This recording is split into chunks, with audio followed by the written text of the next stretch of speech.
Did you know that the whisper of a blade being drawn is a sound that changed the course of a nation?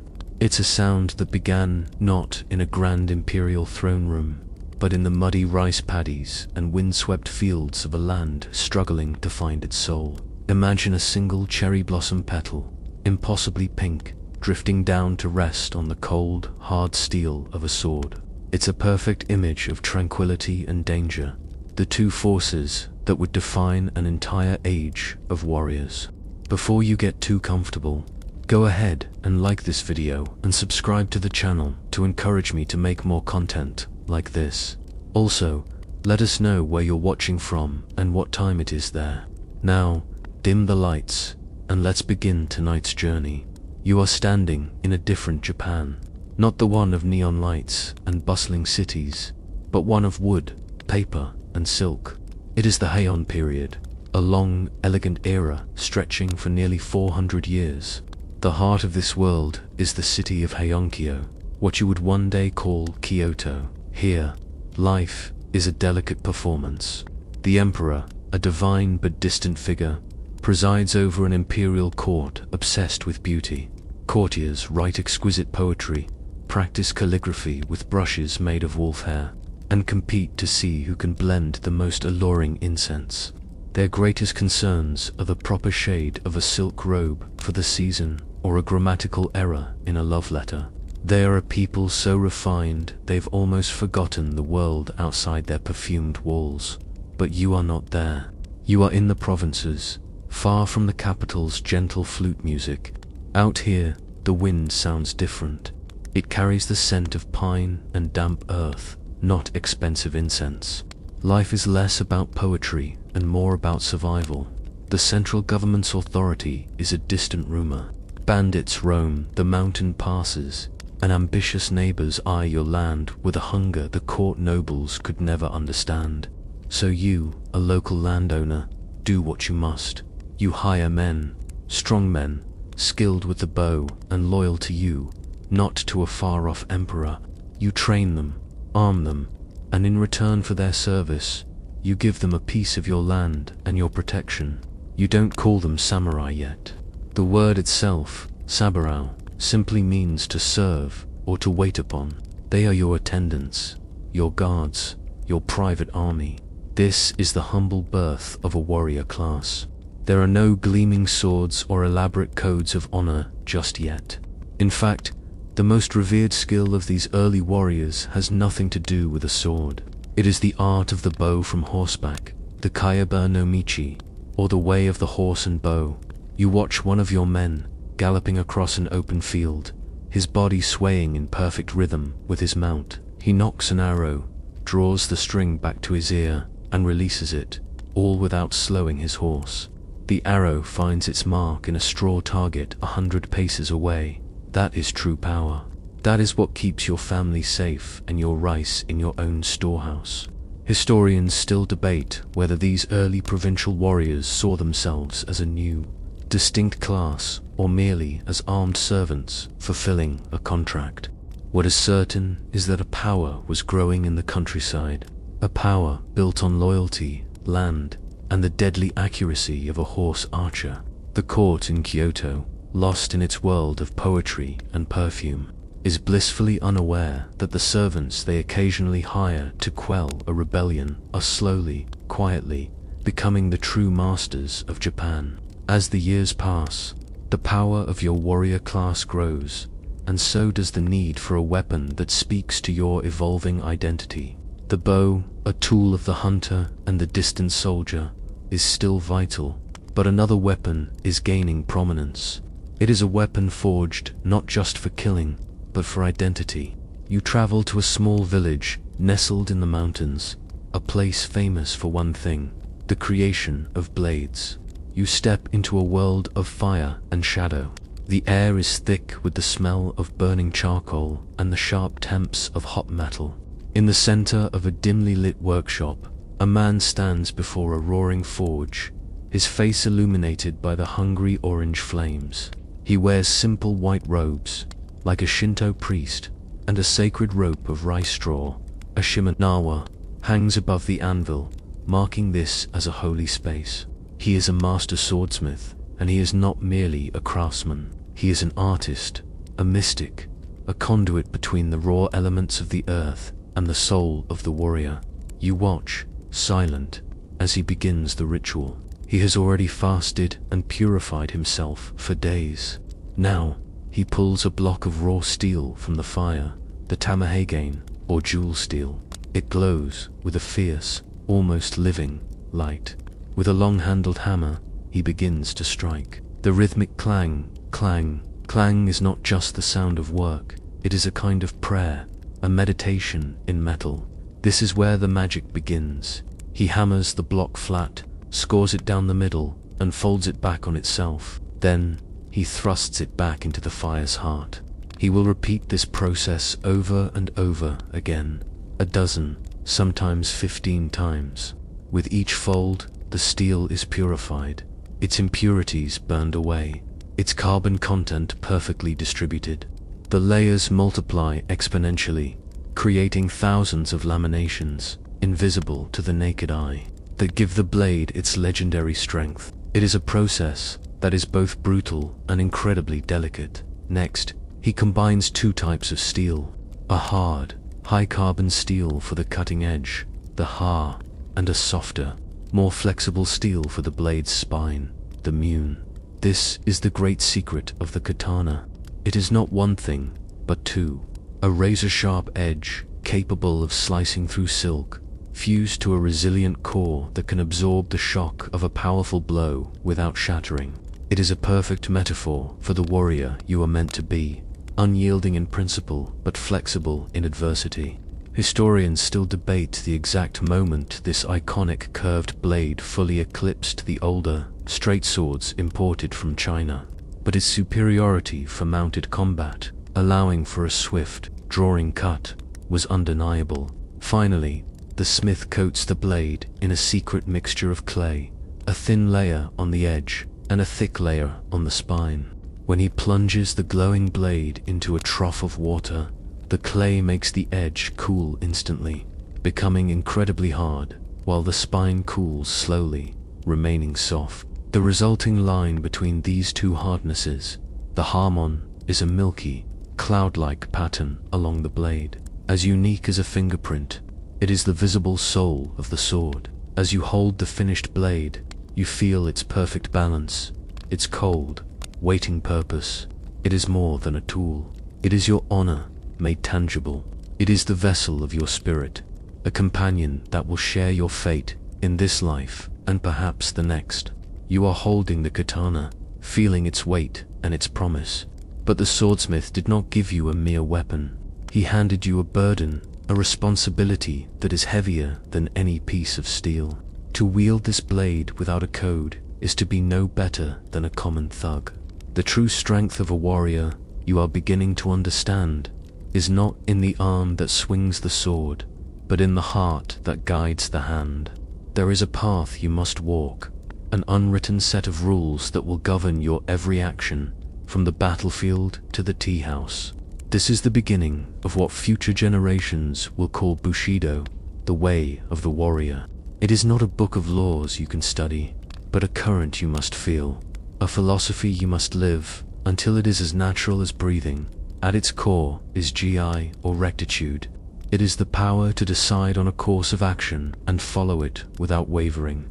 It is your moral compass, the skeleton that gives you structure and allows you to stand tall. Without it, you are just a spineless creature, easily bent by fear or desire. Closely tied to this is you, courage. But this is not the reckless bravado of a fool. It is doing what is right, even when your knees are shaking. It is entering a battle you know you might lose because your Lord has commanded it. It is speaking the truth when a lie would be safer. You also learn of Jin, benevolence. A true warrior possesses a strength so great that it must be tempered with mercy. You have the power to take a life, so you must also have the compassion to preserve it. You show kindness to the weak and help those in need, for that is the highest calling of your strength. Then there is Rei, respect. It is more than just polite bowing. It is a profound awareness of the feelings of others, an outward expression of your regard for your allies, your enemies, and your superiors. It is the grace that prevents your strength from becoming arrogant cruelty. You practice Makoto sincerity. Your word is your bond. When you say you will do something, it is as good as done. There is no need for written contracts or lengthy promises, for your intention and your action are one and the same. Above all, you live to protect your meijo, your honor. This is your personal dignity, the value of your name. A stain upon it is a wound that no medicine can heal, a burden that can be heavier than death itself. And binding all of these virtues together is the golden thread of Chigi loyalty. Your devotion to your lord, your daimyo, is absolute. You are his sword, his shield, his will made manifest. His life is your life, his enemies are your enemies. It's a curious thing, this code. While later generations would write endless books about Bushido, in your time it is largely an oral tradition, a set of expectations passed from master to student. One of the strangest expectations is the ideal of Bunbu Ryodo, the pen and the sword in accord. You are expected not just to master the art of war, but also the art of peace. You practice calligraphy, the graceful brushstrokes forming characters with the same focus you use to draw your sword. You compose poetry, finding beauty in a single dewdrop on a leaf before heading into a bloody skirmish. Historians still debate whether the noble ideals of Bushido were consistently practiced or if they were more of an aspirational code, often broken in the face of political reality and human ambition. But for you, standing here with your new blade, it is your everything. It is what separates you from the bandits in the hills. They kill for gain. You fight for a purpose, for a lord, for an ideal. The cold steel in your hand now has a warm and living soul. Your hand rests on the cold silk wrapping of your katana's hilt. The code of Bushido now burns within you, a clear flame of purpose. You have sworn loyalty, Chigi, an oath that feels as solid and real as the ground beneath your feet. But loyalty is a vector. It must point somewhere. To whom do you offer this unwavering devotion? To understand this, you must understand the intricate and sometimes baffling pyramid of power that is your world. At its very peak, floating in a realm of celestial authority, is the Emperor. He is the son of heaven, a direct descendant of the sun goddess Amaterasu. He is a living deity, the spiritual heart of the nation. His home is the imperial palace in Kyoto, a place of serene gardens and whispered poetry. He confers titles and declares the official start of seasons. His blessing gives legitimacy to everything, but his power is like the light of the moon. It is a beautiful, revered, and largely reflected glory. He reigns, but he does not rule. The man who rules is the shogun. The full title, Sai Tishigun, means great barbarian subduing generalissimo, a rather dramatic and outdated name for what is essentially the military dictator of the entire country. He is the one with the armies, the one who commands the allegiance of the great warrior clans. While the emperor grants him his title, it is a formality, an imperial stamp of approval on a reality that has already been decided by swords and strategy on the battlefield. The shogun's government, the bakufu, which literally means tent government, is the true center of political power. He is the sun to the emperor's moon, providing the raw, burning power that makes the nation move. Beneath the shogun are the great lords, the daimyo. These are the men who control the vast provincial domains. They are the regional powers, the masters of their own castles, their own lands, and their own armies of samurai. And one of them is your master. He is the immediate focus of your loyalty. His word is your law. His prosperity is your mission. You are a retainer of his house, a sword sworn to his service. This creates a delicate and often tense balance of power. The daimyo are powerful, proud men, and a strong shogun is always finding clever ways to keep them in line. One of the most ingenious, and frankly inconvenient, methods is a system called sankenkeitai, or alternate attendance. Your lord must spend every other year in the shogun's capital city of Edo. The journey is long and fantastically expensive, a constant drain on his resources. And when he is allowed to return to his own province, he must leave his wife and eldest son behind in Edo as well-treated but undeniable hostages. It's a brilliant system of political control, a golden leash that keeps the powerful daimyo from getting any rebellious ideas. Historians still debate the true extent of the emperor's influence during the shogunate's peak, whether he was a complete puppet or a subtle political player who could grant or withhold the legitimacy that even the most powerful shogun craved. For you, however, the structure is clear. Your life is sworn to your daimyo is sworn to the shogun, and the shogun rules in the name of the divine emperor. You are one small, sharp, and essential piece in this vast and complex machine, a machine held together by promises, power, and the ever-present threat of a perfectly folded piece of steel. The time for poetry is over. The scent of cherry blossoms has been replaced by the smell of oiled leather and whetstone dust. Laid out before you on a simple straw mat is a complex puzzle of silk, leather, and lacquered steel. It is your armor, your yoroi, a second skin that will stand between you and the hungry blades of your enemies. It is not something you can simply throw on. Getting dressed for war is a ritual, a slow transformation from man to instrument of battle, and you require the help of a trusted attendant. First comes the shitagi, a simple silk robe worn against your skin, followed by the padded trousers. Then, the first pieces of real protection. You step into the hedate, an armored apron that protects your thighs, its small hexagonal plates of steel sewn onto the fabric. Next, the sunyat, the shin guards, are tied firmly around your calves.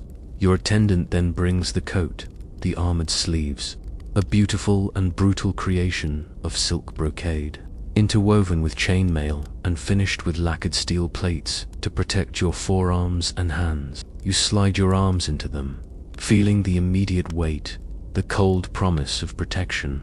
Now for the main component, the cuirass that protects your chest and back.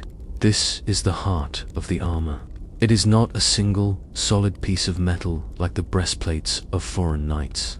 It is constructed from hundreds of tiny, individual scales of iron or hardened leather called kozane, each one painstakingly lacquered to resist the damp air and then laced together with brightly colored silk cords. This construction is a marvel of engineering. It allows for a degree of flexibility and movement that a solid plate of steel could never offer. It moves with you, breathes with you, becoming an extension of your own body. Once the D is secured, the large, rectangular shoulder guards, the sword, are attached. They are like mobile shields, protecting your upper arms and shoulders from downward cuts. The whole ensemble is surprisingly colorful. The silk cords often dyed in the specific colors of your clan, creating a vibrant and intimidating spectacle on the battlefield. The final pieces are the most important, for they protect your identity and project your power. Your attendant holds up the mempo, the face mask.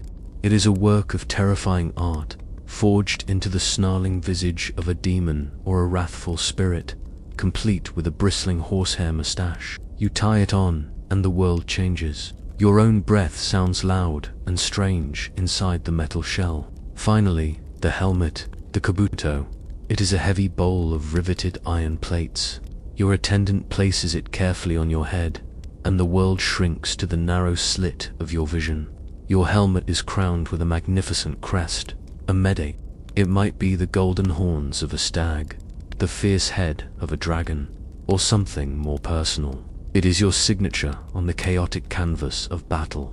Some of the most eccentric warriors have been known to wear crests shaped like dragonfly wings, rabbits, or even, it is whispered, a humble cabbage, proving that a sense of humor can exist even in the most serious of professions. Historians still debate how much the increasingly elaborate designs of the armor were driven by battlefield necessity versus the need for a lord to display his wealth and status. As you stand now, fully encased, you feel the transformation is complete. You are a human fortress, a walking embodiment of your clan's power, your face hidden behind the mask of a demon. You are ready. The air itself feels different now, heavy with anticipation. The delicate balance of power you've lived under for so long has finally shattered. The elegant, poetry-obsessed imperial court in Kyoto has become a gilded cage. Its inhabitants beautiful birds with clipped wings. The real power now lies with the great warrior clans who have been serving and subtly controlling them for decades. Two of these clans have grown so mighty they have overshadowed all others, like two great predatory fish in a pond that has become too small. On one side are the Taira clan, also known as the Hike. They have skillfully infiltrated the court, marrying their daughters to emperors and securing high positions, effectively ruling from within. On the other side is your clan, the Minamoto or Genji, a proud lineage of warriors who have been exiled and biding their time. The tension has been simmering for years, a fire beneath the floorboards of the imperial palace. Now, a dispute over who should sit on the chrysanthemum throne provides the spark, and the floorboards erupt in flames. This is the start of the Genpei War, a conflict that will tear Japan apart for 5 brutal years. It is the first great civil war fought and decided entirely by the samurai. You gather with your kin, your white Minamoto banners snapping in the wind, a stark contrast to the brilliant red banners of the Taira. You are no longer just a provincial guard protecting a small estate. You are part of a grand army, a wave of steel and resolve that will either crash and break upon the rocks of Taira power, or wash over the entire nation, cleansing it and reshaping it in your image. The war begins with a fierce struggle at the Uji River, a famous battle where warrior monks with their deadly Naginata polems fight alongside your Minamoto forces, desperately trying to hold a bridge against overwhelming Taira numbers. The conflict rages across the country, a brutal game of chess where castles are taken, alliances shift, and entire provinces are laid to waste. You fight under the command of one of history's most brilliant military minds, Minamoto Nu. He is a genius, a commander who does not play by the established rules of warfare. You are with him at the Battle of Ichinotani, where he leads a small, elite force of cavalry on a seemingly impossible path down a steep, wooded cliff to attack the Taira fortress from the rear. It is a terrifying, exhilarating charge that catches the enemy completely by surprise and secures a legendary victory. Finally, the war reaches its climax at sea, in the Straits of Danao. The water is a kaleidoscope of color and chaos, hundreds of ships flying the red Taira and white Minamoto flags clashing in a desperate struggle. For a time, it seems the Taira, with their superior seamanship, will win. But then the tide, both literal and figurative, turns against them. As their defeat becomes inevitable, the Taira matriarch, holding her grandson, the 7-year-old Emperor Antoku, in her arms, makes a final, heartbreaking decision. She tells the boy they are going to a new capital, deep beneath the waves, and leaps into the churning water. The child emperor, along with the sacred imperial sword, Kusanagi, one of the 3 great treasures of Japan, vanishes into the sea. It is a profoundly somber end to a clan and an era. It's a strange but persistent local legend that the hike crabs found in these waters to this day are the reincarnated souls of the drowned Taira warriors, their shells bearing a pattern that looks like the face of a scowling samurai. Historians still debate whether Minamoto no Yoritomo, Yoshitsune's elder brother and the clan's leader, intended to completely supplant the imperial court or merely control it, creating a new dual system of government. With the Taira defeated, the answer becomes clear. Yoritomo establishes his new government far from the court in Kyoto, in a place called Kamakura. He takes the title of shogun. The war is over. The age of the samurai has officially begun. Decades have passed since the Genpei War. The Kamakura shogunate has brought a fragile stability to the land. You have grown accustomed to a life of service under this new military government, a world defined by the familiar hierarchies of daimyo and shogun. The struggles are internal, political jockeying between powerful clans. The world outside of your islands is a distant abstraction, a story told by the rare merchant or monk. But the world is much larger and much more dangerous than you imagine. A storm is gathering on the continent, a force of nature in human form that has already consumed China, Korea, Persia, and half of Europe. They are the Mongols, led by the grandson of Genghis Khan, the great Kublai Khan, and he has turned his gaze eastward towards you.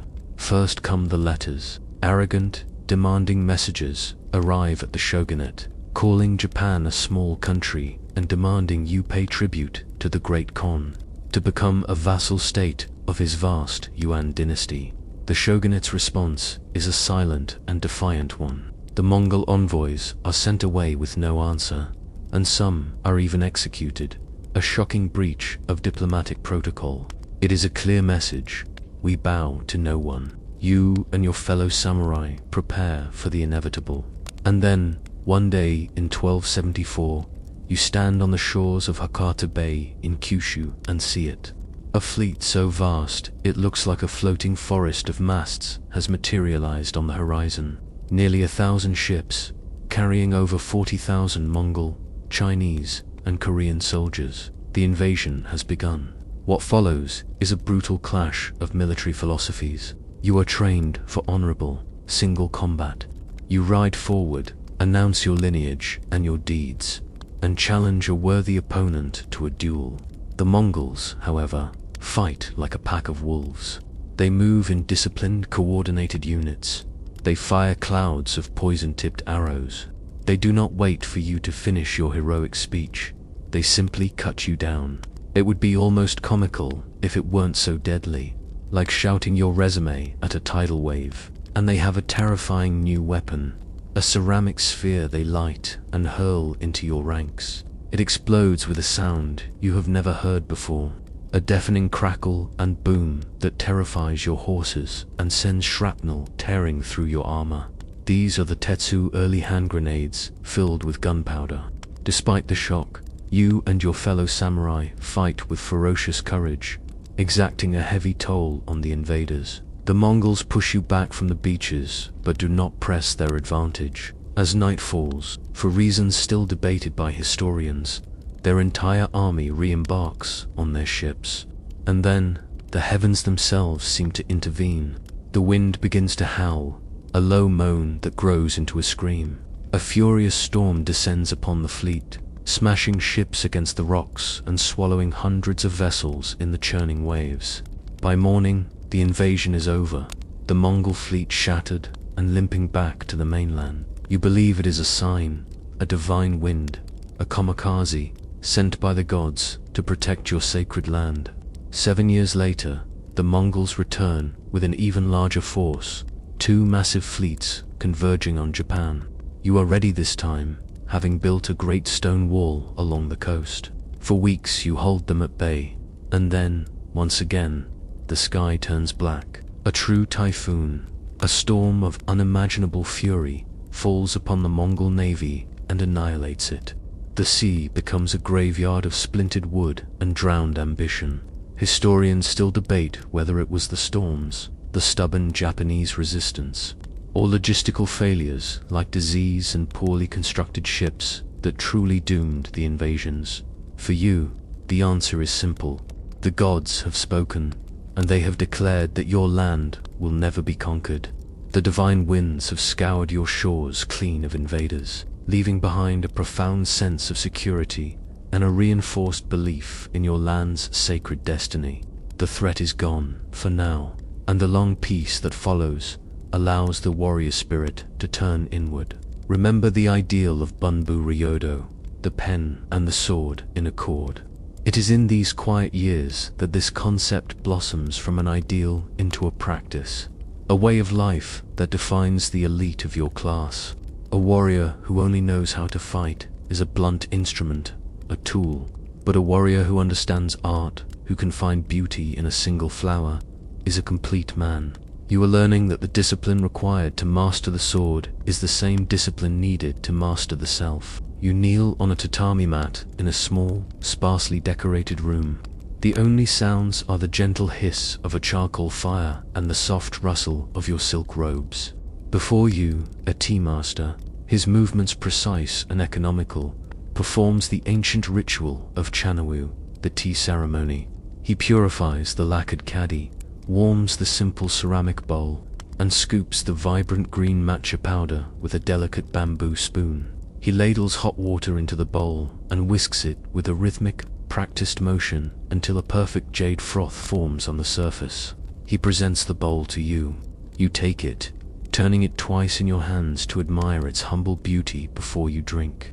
The tea is bitter, earthy, and invigorating, but the ceremony is not about the tea. It is about achieving a state of harmony, respect, purity, and tranquility. It is a meditation in motion, a moment of perfect stillness where you can quiet the warrior's mind and simply be present. This quest for inner stillness takes many forms. You find yourself in a garden made not of plants and flowers, but of stone and sand. This is a Zen rock garden, a karasen-sui. You sit on a polished wooden veranda, looking out at a sea of carefully raked white gravel, where large, moss-covered boulders rise like ancient islands. There is nothing to do here but observe, to let your mind drift over the minimalist landscape. The garden is a mirror, reflecting your own inner state.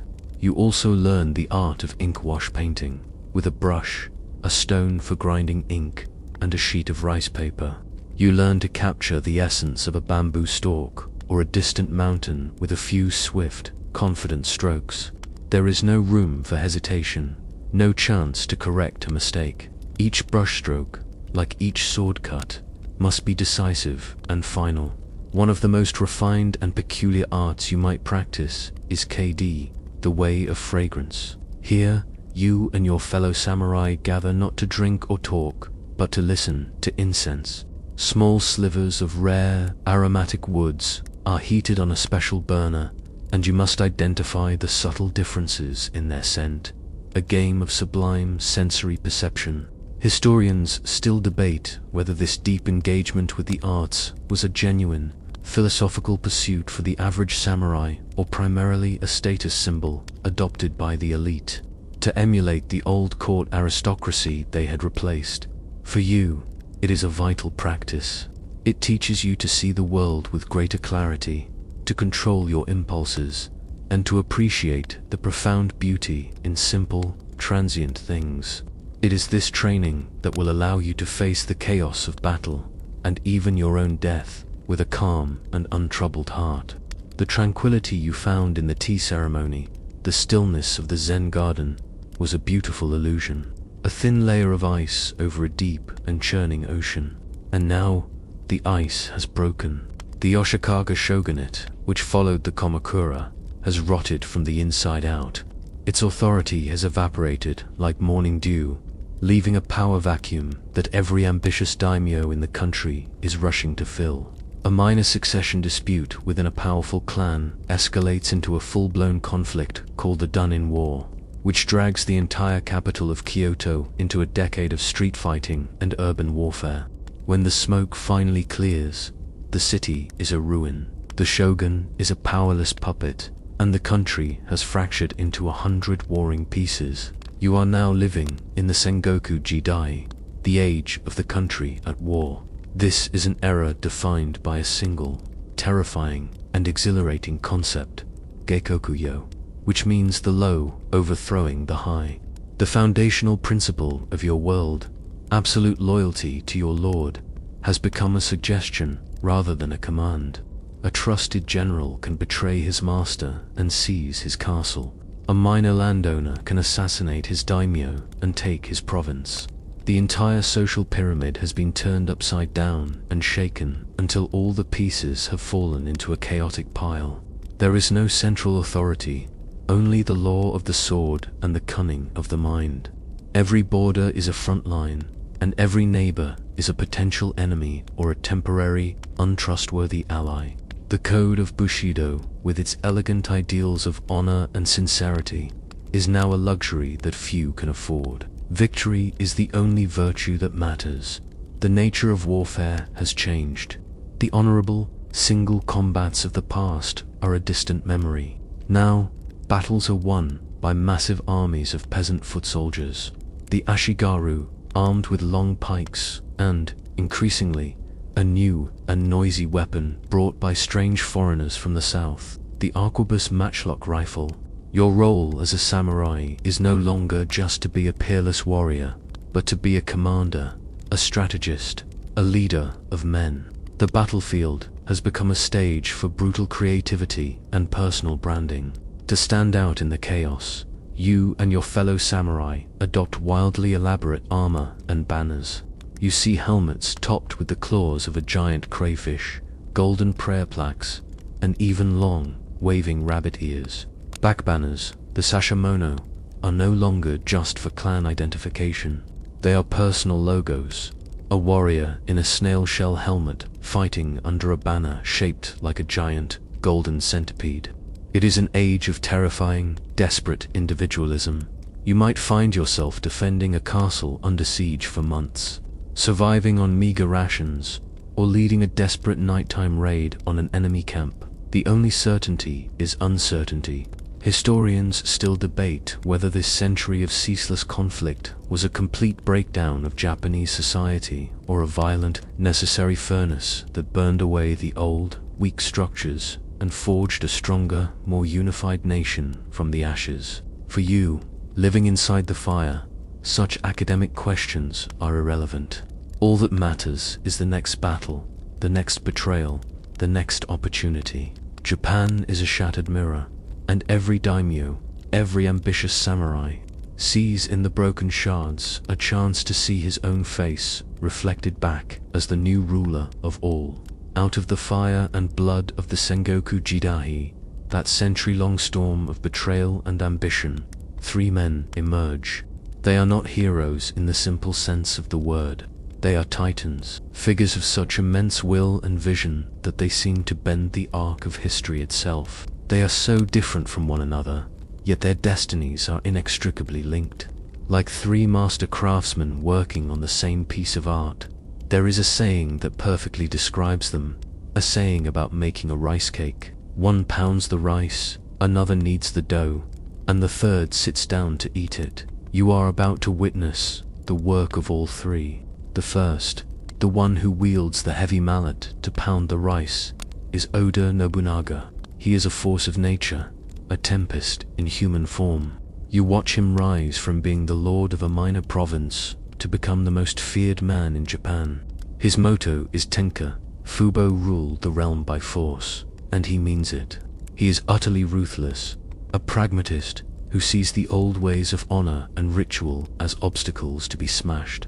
He annihilates the warrior monks of Mount Hiei, who had been a political and military power for centuries, burning their ancient temple complex to the ground with everyone inside. He is also a brilliant innovator, one of the first daimyo to fully embrace the power of the arquebus, organizing his ashigaru into rotating ranks of riflemen to unleash a continuous volley of fire, a tactic that devastates traditional samurai cavalry charges. Nobunaga is also a man of jarring contradictions. He is a brutal conqueror who is also intensely curious about the outside world. He befriends Jesuit missionaries, adopts Western-style clothing and armor, drinks Portuguese wine, and seems to see a future for Japan that no one else can.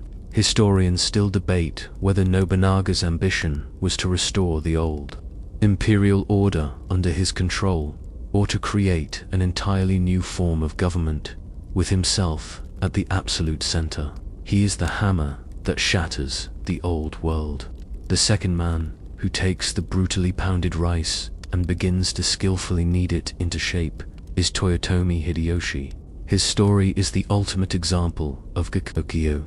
He begins his life as a peasant, so lowly he doesn't even have a surname, and serves as Nobunaga's sandalbearer.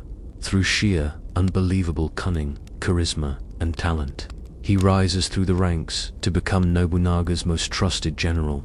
When Nobunaga is betrayed and forced to commit seppuku, Hideyoshi moves with lightning speed to avenge his master and consolidate his power.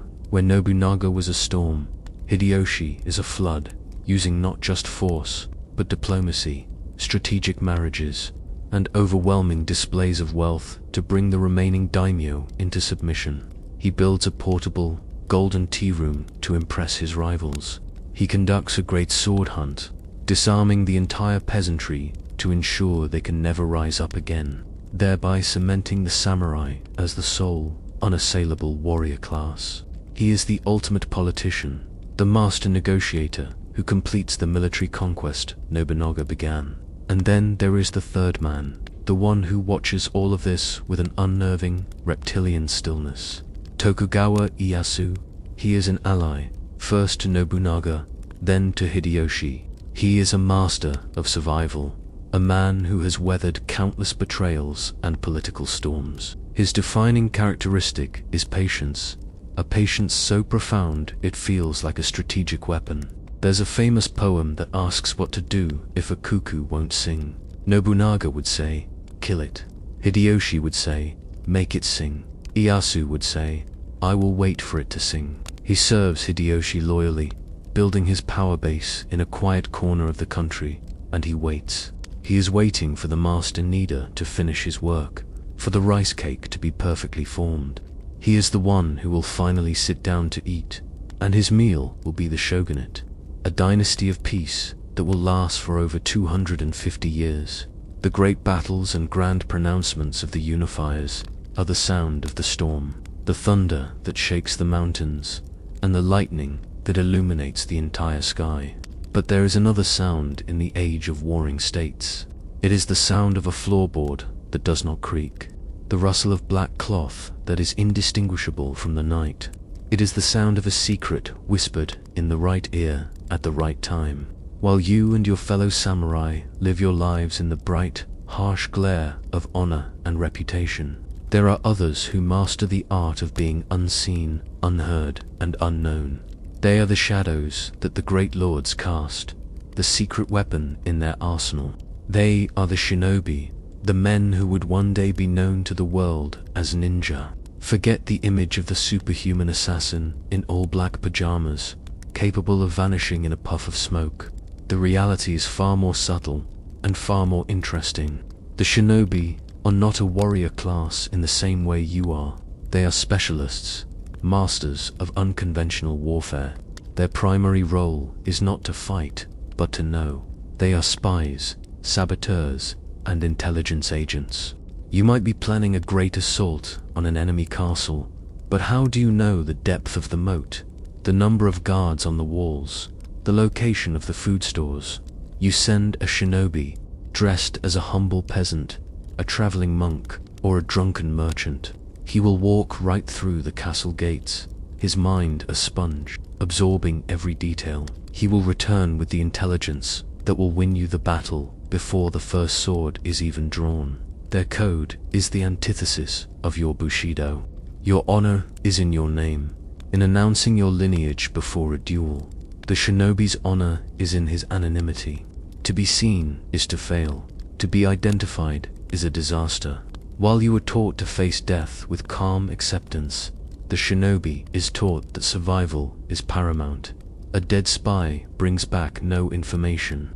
Their ultimate loyalty is not to a code, but to the mission. They are the pragmatists in a world of poets and warriors. Their most famous homes are the remote, mountainous provinces of Iga and Koga, places where their unique skills were honed and passed down through generations of families. They developed an entire arsenal of specialized tools, many of which were simply modified farming implements. A simple sickle could become a deadly weapon, the kusarigama, by attaching a long chain and an iron weight. One of their most peculiar and misunderstood tools was the mizugumo, or water spider, often depicted as wooden shoes that allowed a ninja to walk on water. They were more likely a portable flotation device, a kind of seat used to paddle quietly across a castle moat. Their ingenuity was their greatest weapon, using everything from collapsible ladders to boxes of crickets whose chirping could mask the sound of their movements. Historians still debate the true nature of the shinobi, with some arguing they were a distinct class of specialized warriors, while others suggest they were simply samurai or ashigaru from specific regions who were trained in unconventional warfare tactics. What is certain is that in an age of constant betrayal like the Sengoku, the skills of the shinobi were in very high demand. You are the tiger, magnificent and powerful, your striped coat a declaration of your strength. The shinobi is the chameleon, a creature that succeeds by disappearing, by becoming the rock, the leaf, the shadow. And in this great bloody game of unification, the tiger needs the chameleon to tell him where to strike. The chameleon has done its work. The whispers and secrets have drawn the battle lines. Toyotomi Hideyoshi, the great unifier, the man who rose from sandal bearer to absolute ruler, is dead. His heir is a mere boy, and the council of powerful regents Hideyoshi appointed to protect him has fractured, their loyalties cracking under the immense pressure of their own ambition. The patient man, Tokugawa Ieyasu, has finally decided that the cuckoo is not going to sing on its own. It is time to make it. The country divides itself into two colossal factions. You stand with Ieyasu's Eastern Army, a coalition of lords from the East who see in him a future of stability and order.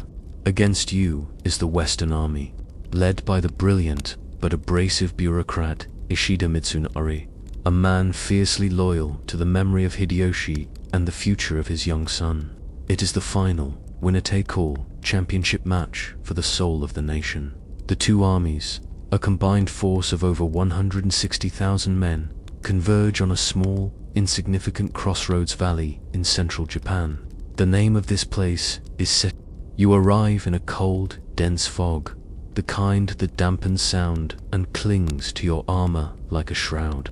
A steady rain has turned the valley floor into a sucking mud that pulls at your sandals with every step. The conditions are miserable, a perfect setting for the miserable work that is to be done. The Western Army has the advantage, having arrived first and secured the high ground surrounding the valley. You and the rest of the Eastern forces are trapped on the low, muddy ground, a vulnerable position. The battle begins at dawn, the fog so thick you can barely see the enemy banners. The fighting is immediate and ferocious.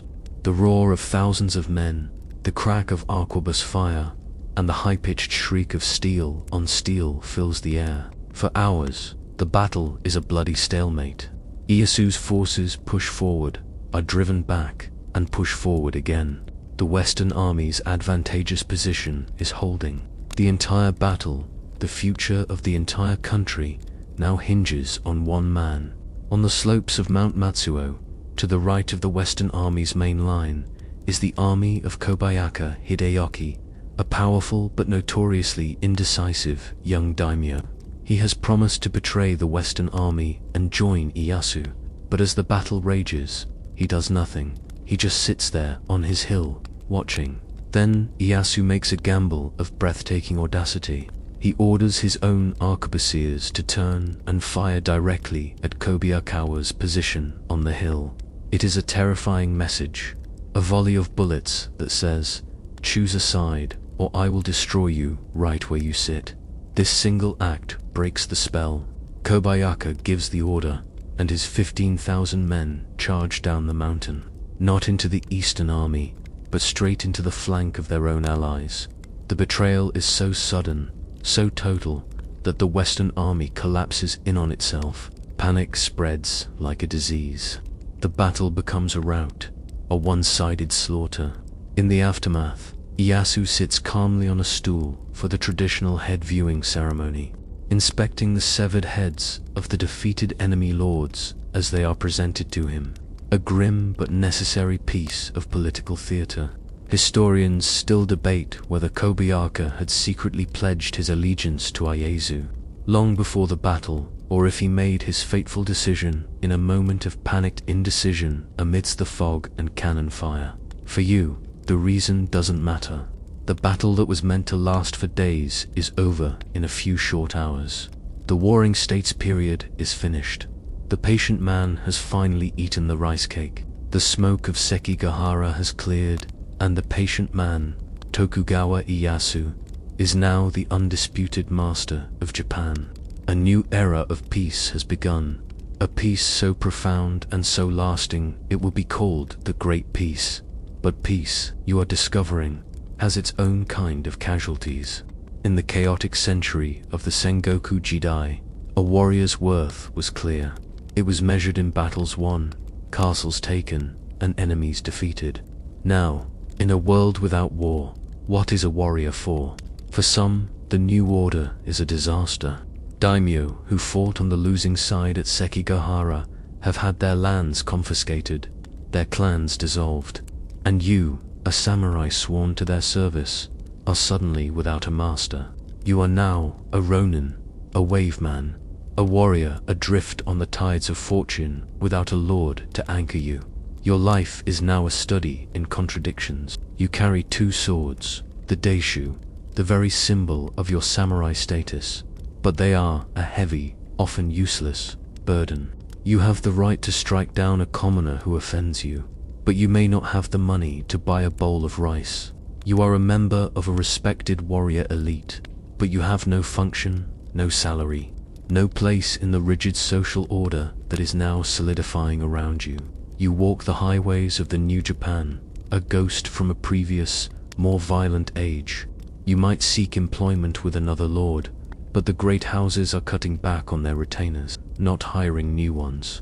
The market for swords for hire has completely dried up, so you survive as you can. You might become a bodyguard, a yogimbo for a wealthy merchant, a humiliating position for a man trained to serve a great lord. You might open a small dojo, teaching the sons of farmers or townsmen the rudiments of swordsmanship for a few coins. Some, driven by desperation, become bandits, highwaymen who use their deadly skills to prey on the very society they are supposed to protect. Others become mercenaries, selling their swords to the highest bidder in the rare peasant uprising or border skirmish. The most famous story of the Ronin is that of the Futisaman. These were samurai whose lord was unjustly forced to commit seppuku. For over a year, they pretended to be disgraced and dissolute Ronin, drifting through life as drunkards and gamblers, all to lull their enemy into a false sense of security. Then, on a snowy winter night, they reunited, stormed his mansion, and took his head, placing it on their master's grave before turning themselves in to the authorities to be executed. It's an odd fact of history that while the real-life Ronin was often a figure of pity or fear, in art and literature, your archetype becomes a symbol of ultimate freedom and rugged individualism. You are the masterless hero, bound only by your own personal code of honor, a romantic figure who wanders the land righting wrongs. Historians still debate whether this romanticized image of the Ronin was a way for a peaceful society to channel its nostalgia for the martial past, or if it was a subtle critique of the rigid, often stifling, conformity of the new Tokugawa regime.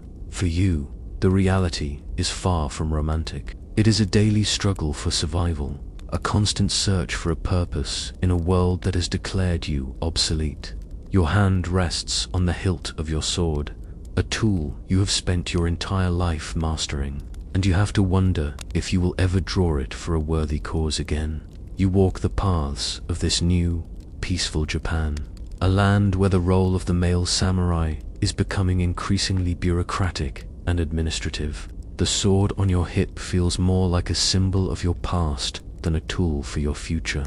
But as you observe the great samurai households, you begin to notice a hidden strength, a quiet power that has always been there, residing in the half of the population you were trained to overlook. The women, the samurai woman, the onna-bugeisha, or woman warrior, is not a myth. She is a vital, though often unsung, part of your world.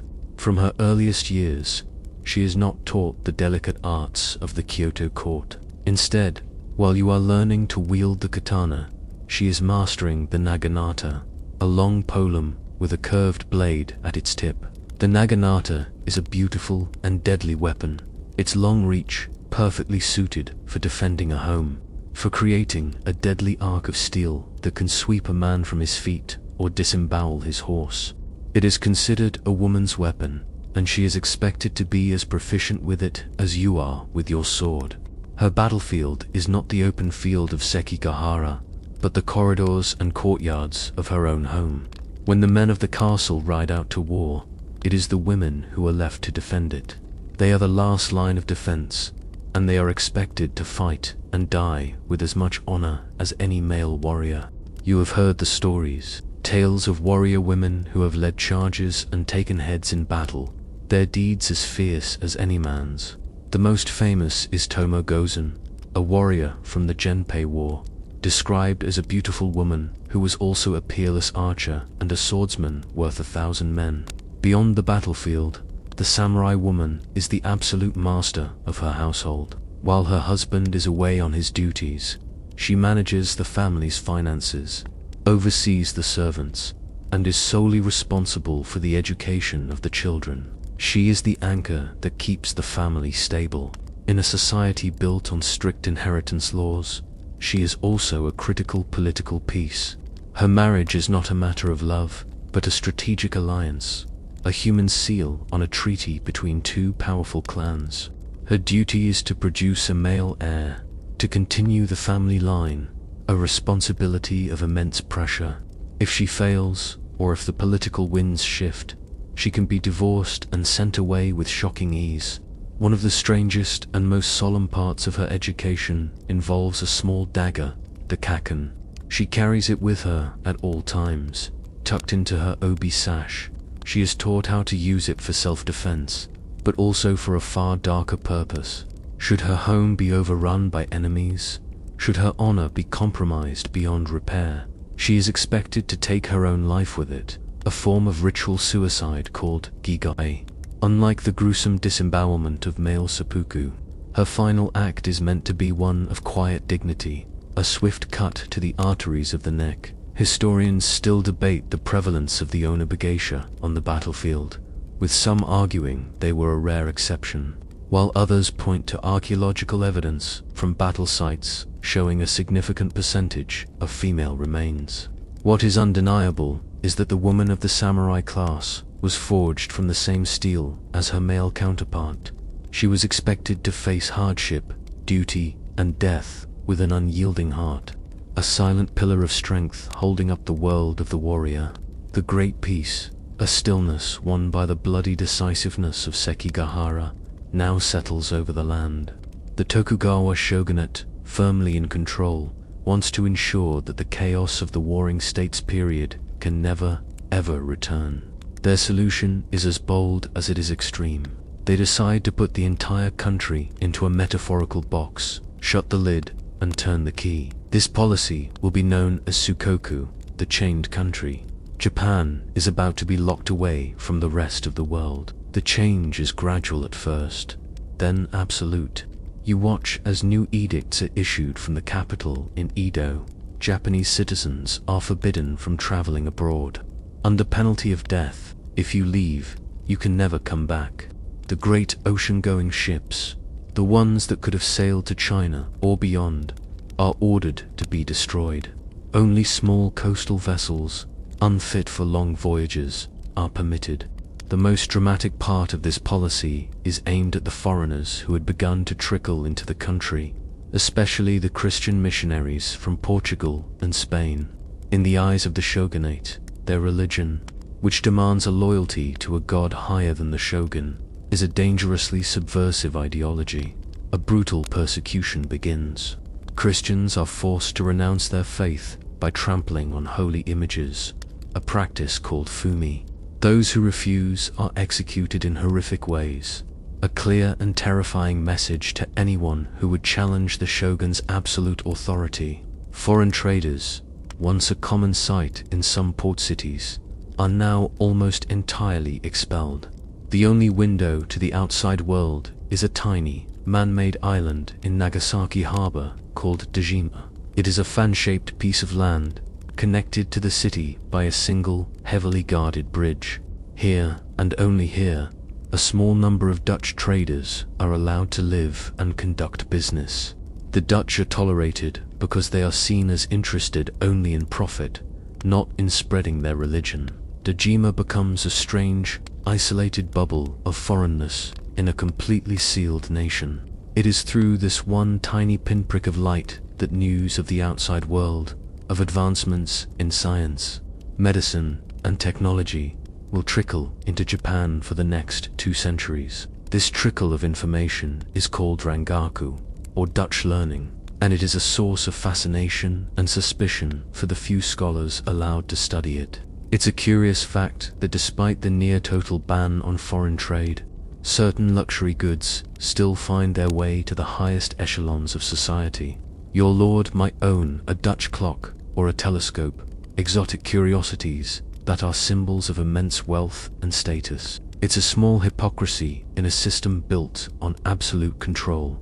Historians still debate the long-term effects of Sengoku, with some arguing that it allowed Japan to develop its own unique, vibrant culture free from colonial interference, while others contend that it caused the country to fall dangerously behind the rest of the world, technologically and militarily. For you, living inside this quiet, sealed box, life is stable and predictable. The world is Japan, and Japan is the world. The dramas of foreign empires, the wars and revolutions happening thousands of miles away, are less than rumors.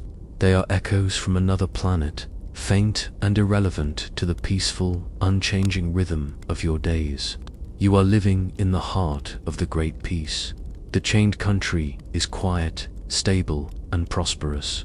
The vibrant, chaotic colors of the Sengoku battlefield have been replaced by the muted, orderly grays and browns of a well-run bureaucracy. And you, a samurai, are at the very top of this new society. The class structure is now a rigid, 4-tiered pyramid, officially sanctioned by the government. At the top are the samurai, the ruling class. Below you are the farmers, who are respected because they produce the food that sustains everyone. Then come the artisans, who make things. And at the very bottom are the merchants, who are seen as a parasitic class because they produce nothing, merely profiting from the work of others. It is a world of perfect order, at least on paper. The reality of your life is becoming increasingly strange. Your swords, the daishu, are still tucked into your sash. They are your badge of office, the symbol of your superior status. You can still, by law, cut down a disrespectful commoner. But when was the last time you drew your sword in anger? When was the last time you needed to? The wars are over. The local uprisings are few and far between. Your martial skills, honed by generations of your ancestors, are becoming as ceremonial as a priest's robes. Your function in this new society is changing. You are no longer a warrior. You are becoming a bureaucrat. You spend your days not in a dojo, but in a castle office, hunched over a wooden desk. You are learning to wield a brush with more frequency than a blade. You are pushing paper, collecting taxes, managing rice stipends, and adjudicating minor legal disputes. Your battles are now fought with ink and seals, not steel and courage. Meanwhile, a quiet revolution is happening at the bottom of the pyramid. The merchants, the class you were taught to despise, are becoming fabulously wealthy. While you were paid a fixed stipend in rice, a currency that fluctuates in value, the merchants are dealing in cold, hard cash. They are financing the extravagant lifestyles of the daimyo, becoming the bankers and creditors of the very class that looks down on them. A curious situation arises. You might see a wealthy merchant, dressed in simple cotton by law, but living in a mansion filled with priceless art, bowing deeply to you on the street. He is showing the proper respect for your superior social status, but you both know that your lord, and by extension you yourself, may be deeply in his debt. It is a world where social status and economic power are drifting further and further apart. This long peace creates a profound identity crisis for your entire class. What does it mean to be a samurai in a world without war? Some embrace the bureaucratic life, others dedicate themselves to the arts, becoming poets or scholars. Many fall into poverty and debt, forced to take up side jobs, like crafting umbrellas or raising crickets to sell as pets. activities considered deeply dishonorable for a samurai. Historians still debate whether this long period of peace was a golden age that allowed Japanese culture to flourish, or a period of stagnation that slowly hollowed out the spirit of the samurai class, leaving them a brittle shell of their former selves. You look at your hands that were trained to grip a sword hilt, and you see the ink stains on your fingers. You are a warrior with no war to fight, a living relic in your own lifetime. In this world of profound peace and stifling order, your identity as a samurai feels like a paradox. You are defined by your willingness to die, yet you live in an era where a glorious death in battle is an almost impossible dream. So how do you prove your honor? How do you live by a code that seems to have lost its context? You come to understand that the ultimate expression of Bushido is not found in how a samurai kills his enemy, but in how he is prepared to kill himself. This is the heart of seppuku, a concept often misunderstood as mere suicide. To you, it is the final, most profound act of will, the ultimate demonstration of a warrior's control over his own fate. It is not an act of desperation, but one of supreme responsibility. It is a privilege reserved for your class. A commoner who takes his own life is just a casualty. But a samurai who performs seppuku is making a statement, a final, indelible entry into the ledger of his honor. The reasons are varied and complex. It could be to atone for a failure in your duty, a mistake that brought shame upon your lord or your family.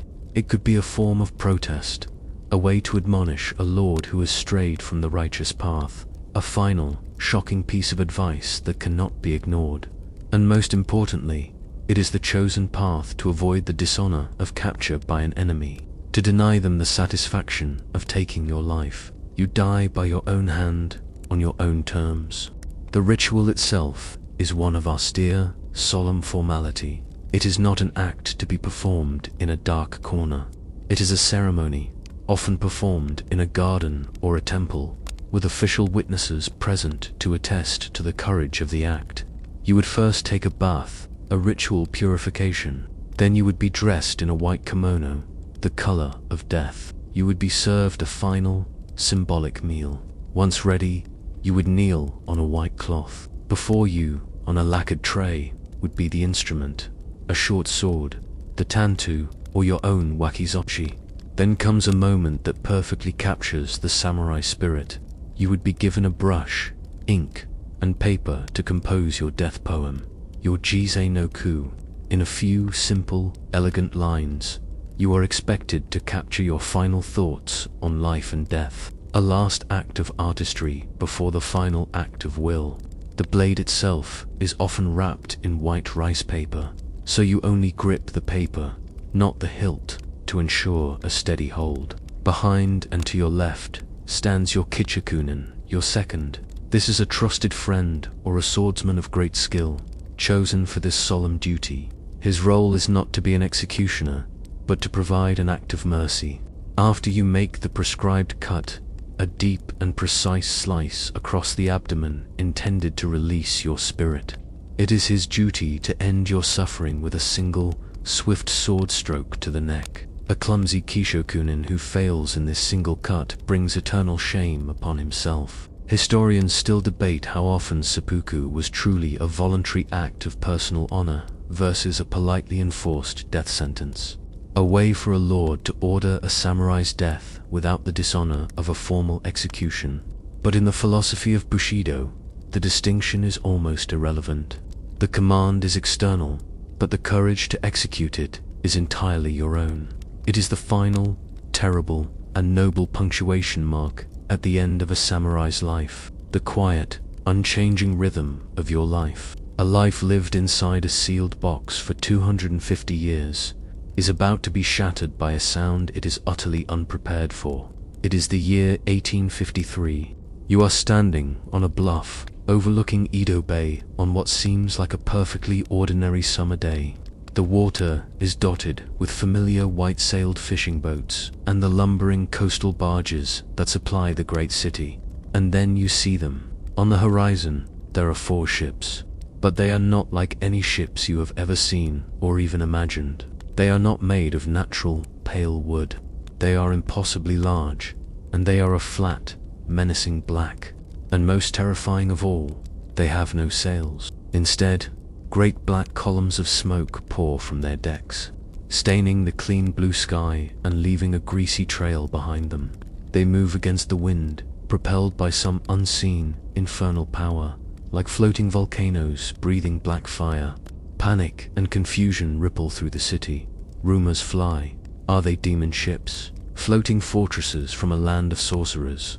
The Bakufu, the shogunate's government, scrambles its tiny patrol boats, which look like children's toys next to these behemoths. Your own role as a samurai feels suddenly, terrifyingly absurd. What can you do? Your perfectly polished katana, your skill in single combat, your code of honor, are all meaningless in the face of a vessel that can anchor a mile offshore and reduce a city to rubble with its massive cannons. This is not a battle. This is an encounter with a different century. The man in command of this fleet is an American, Commodore Matthew Perry. He is not a diplomat. He is a warrior, just like you, but of a completely different species. He is stern, imposing, and he has not come to ask for permission. He carries a letter from the President of the United States, Millard Fillmore, a man he refers to as his nation's great ruler. The letter is polite, but its message is an ultimatum wrapped in a velvet glove. It demands that Japan open its ports for trade and to resupply American whaling ships. Perry delivers the letter with a great deal of ceremony and then says he will leave, but he will return next year with an even larger fleet to receive Japan's answer. The answer, he makes it clear, must be yes. The shogunate is paralyzed. For over 2 centuries, the absolute, unchangeable policy has been to expel or execute all foreigners. But now, the barbarians have arrived with weapons that make a mockery of Japan's defenses. To fight is to face certain, humiliating destruction. To yield is to shatter 200 years of tradition and to show a weakness that could cause the entire power structure to collapse from within. As a gesture of goodwill, or perhaps a demonstration of power, Perry presents the Japanese officials with gifts. He brings a telegraph system and, most famously, a fully functional, quarter-scale steam locomotive, complete with its own track. High-ranking samurai officials, men who had spent their lives studying ancient Chinese poetry and the art of the sword, are given rides on this miniature iron horse as it chugs along its circular track, a perfect, almost comical, symbol of the immense technological chasm that has opened up between Japan and the outside world. Historians still debate whether Perry's arrival was the cause of the shogunate's collapse, or merely the final symptom of a long-festering disease of internal economic and political stagnation. What is clear to you, as you watch the black ships steam away, is that the box has been broken open. The world has come for Japan, and the age of the samurai is about to be consumed by the fire it brought with it. The black ships have left a poison in the water, a venom of doubt and humiliation that spreads through the veins of the nation. The Tokugawa shogunate, the unshakable power that has ruled for over 2.5 centuries, has bowed to the barbarians. They signed the treaties, opening the sacred land to foreign influence without a single sword being drawn. To many, this is not diplomacy. It is a catastrophic failure of will, a stain on the nation's honor so deep it can never be washed away. A new, furious cry rises across the land. Sanjay-ji, revere the emperor. Expel the barbarian. Powerful domains in the south, particularly Satsuma and CHSH, rally to this cause. They argue that the shogun has failed in his most sacred duty to protect the realm, and that power must be restored to its true, divine source. The long sidelined emperor in Kyoto, Japan is once again plunged into civil war. But this is a strange and brutal conflict, a war of samurai against samurai, where ancient traditions clash with terrifying new technologies. You might find yourself charging an enemy line, katana raised high, only to be met with a volley of rifle fire from samurai dressed in modern, Western-style uniforms. The Boshin War is a short, bloody affair that ends with the collapse of the shogunate. The young Emperor Meiji is restored to power, and a new era begins. You and your fellow warriors believe you have one. You have restored the Emperor and can now fulfill your destiny, to drive the foreigners back into the sea. But you are about to face the most profound betrayal imaginable. The new Meiji government, composed of the very samurai who championed the old ways, looks at the world with cold, clear eyes. They realize that to expel the barbarian is impossible. The only way to survive is to become the barbarian. The new motto is Fukoku Kyohei, enrich the country, strengthen the army. A tidal wave of modernization sweeps across Japan. The feudal domains of the daimyo are abolished and replaced with prefectures controlled by a central government. Your lord is now just a private citizen. Then comes the deepest cut. The new government creates a national conscript army modeled on the Prussian system. The soldiers are not samurai. They are peasants, farmers, and sons of merchants, taught to use rifles and cannons. Your entire reason for being, your exclusive right to bear arms, has been rendered obsolete by a decree. Then comes the final, unimaginable humiliation. The government forbids the public wearing of the daishu. Your swords, your soul, your very identity as a samurai must now be left at home. You walk the streets and feel naked, a symbol of a past that the new Japan is desperate to forget. This is too much for many to bear. And from the south, a hero of the restoration, a man of immense integrity and a symbol of the true samurai spirit, Seigo Takamori, rises in rebellion. He leads the last great samurai army, thousands of disgruntled warriors from his home province of Satsuma, in a final, desperate stand against the modernizing government he helped create. The Satsuma Rebellion is the final, tragic act in the long drama of the samurai. At the Battle of Shiroyama, Seigo and his last few hundred warriors, armed with swords and courage, charge the lines of the Imperial Japanese army, an army armed with Gatling guns and modern artillery. It is a slaughter, a beautiful, honorable, and utterly hopeless act of defiance. Seigo is mortally wounded and performs seppuku with the help of a comrade. Historians still debate whether Seigo was a reactionary trying to turn back the clock or a tragic hero betrayed by the very revolution he helped create. As the smoke clears over the battlefield, a profound silence falls. The age of the samurai is over. The thunder of the Gatling guns has faded, replaced by the sound of steam whistles and factory bells. The last embers of the Satsuma Rebellion have been extinguished, leaving behind only the cold ash of a bygone era.